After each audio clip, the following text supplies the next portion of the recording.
My name is Frank Johnson. My name is Abraham Lawrence. I'm Nick Seaman. And I'm Tim Goetz. Our goal here is to describe for you the movie that is going on in our head when we read the Bible. Today is Thursday. It's November 16th? Yep, episode 219. 219. That's one of my anniversaries.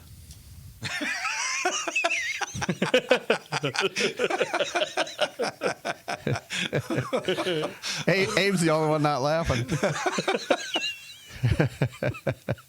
February the 19th, yeah. Wife number 3. Which is not my current wife, in case you're counting. That's why we're laughing. I know. Listen, I know. Because these are my brothers, and they know. I have lived a sordid past, of course. And I come from sin, and I come from... As we all do. Yes. I come from the world, and it wasn't always about God. And it certainly was about self most of my life. And I'm ashamed of all that. But 19 was always kind of a favorite number for me. And February 19th was one of my anniversaries, 219. So that's the episode today. It's Thursday, and we're going to get right back into the Word. Yeah, Y'all don't need to know about me. Go, Tim. No, I was going to say there's a joke, funny story I could insert there, go. but I'm not going to because we don't have time. Go ahead. We can. No, you see, you can't set it up like that. The people out there are like, oh, no. This is the funniest thing anyone's ever heard. But we don't have time. Yeah. No, but You're going to laugh so hard, but we don't have time for it. Let's just move on to this. I didn't say you were going to laugh so hard. Yeah, I know, but we're just setting you up. So, remember when I was working at we were all working at Domino's, me, you. How can I forget? And me, you, and Daryl. Yeah. And you're talking about your wives. Yeah. And then Daryl's talking about his wives. Yeah. And I'm sitting there washing dishes, and I turned around and I looked at both y'all and I said, at some point, when do you ask yourself, am I the problem? Trust me, we both have too. And that's exactly what you said. You're like, and I think you and Daryl both were like, yeah. I've come to the conclusion. We know that we're the problem. We are the problem. Big D probably said, your pizza's ready. It's me. Are you done with those dishes yet? I'm the problem. It's me. I like how Tim said that about washing dishes because that's the only thing he did there. Hey, listen, I washed dishes and delivered. That's what you did, man. You did those dishes. Nobody else wanted to do would. it. Once you got that right. We're in Genesis chapter 45 where Joseph has revealed himself to his brothers finally. He's let them off the hook, and he's explained to them that there's no way that it was their will that he ended up in Egypt like he thought or like you would think. He said, nope, it wasn't because you sent me down here. It's because actually God sent me down here. God put me in that pit. God made you guys hate me and sell me into Egypt, and here I am, and I'm here to save the world. And we're in verse 9. So he gives them some instructions. He says to his brothers, hurry, go up to my father and say to him, thus says your son Joseph. Can you just imagine when that happens?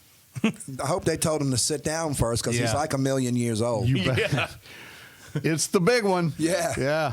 I wonder if any of them are like, by the way, when we do reveal it, that's going to be great for him. But then he's going to be like, so you guys lied to me too all these years. Oh my goodness, yes. Yeah. You So, better they're like, listen, there's a story Judah, here. you do it.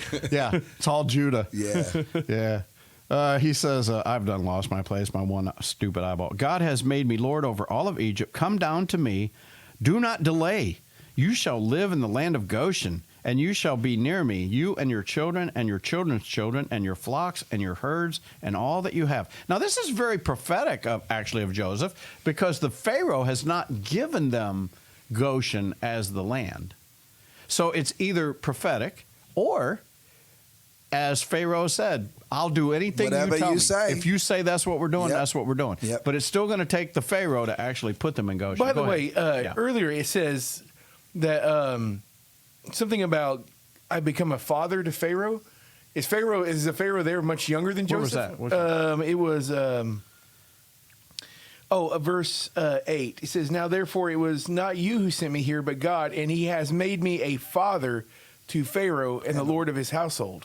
Very good. I Yeah. wonder if we passed over that. I wonder if didn't the Pharaoh's real young and like they're like, Joseph, can you keep him straight and everything like that? You know, he's real young. I don't know if that's. we? I never thought of that, but he certainly could be. He could be a very, very young man. Joseph was he was 30.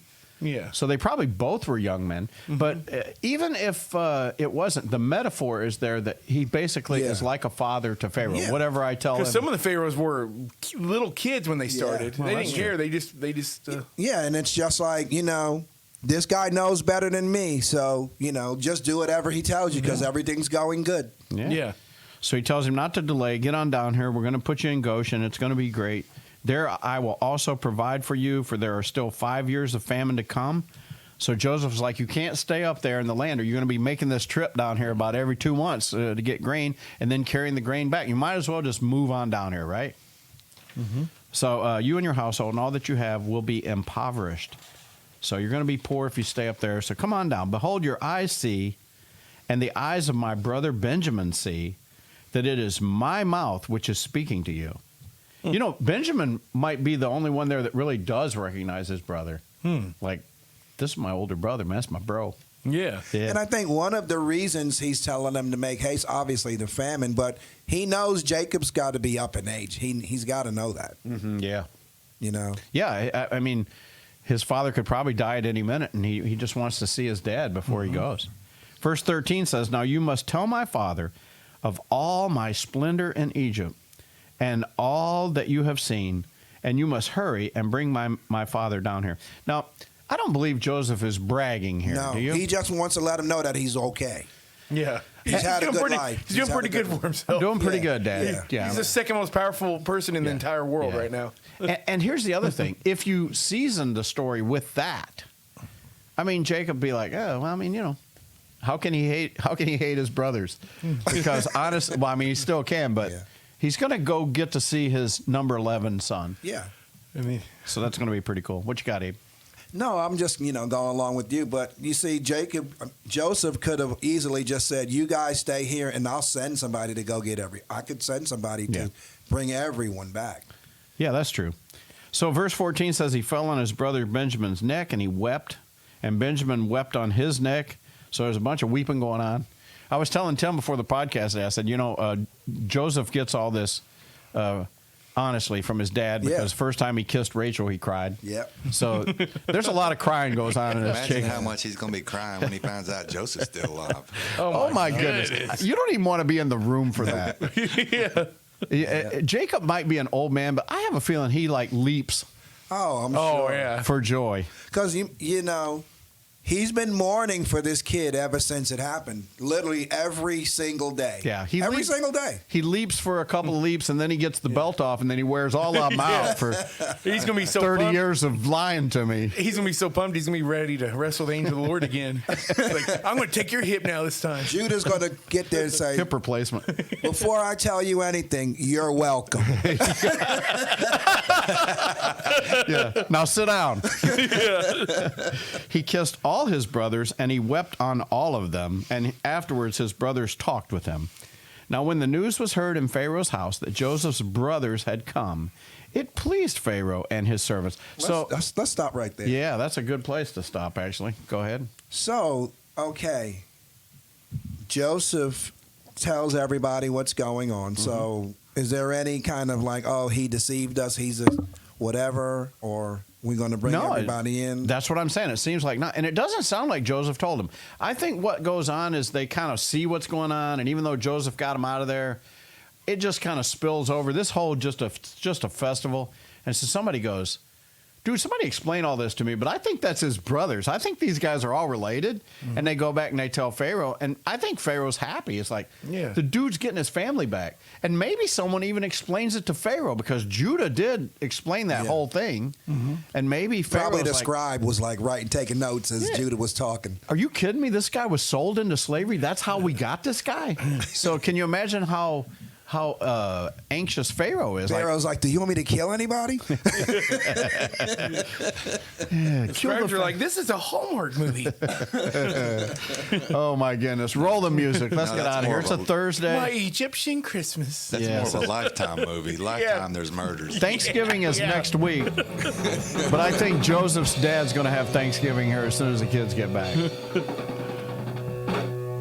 See y'all tomorrow.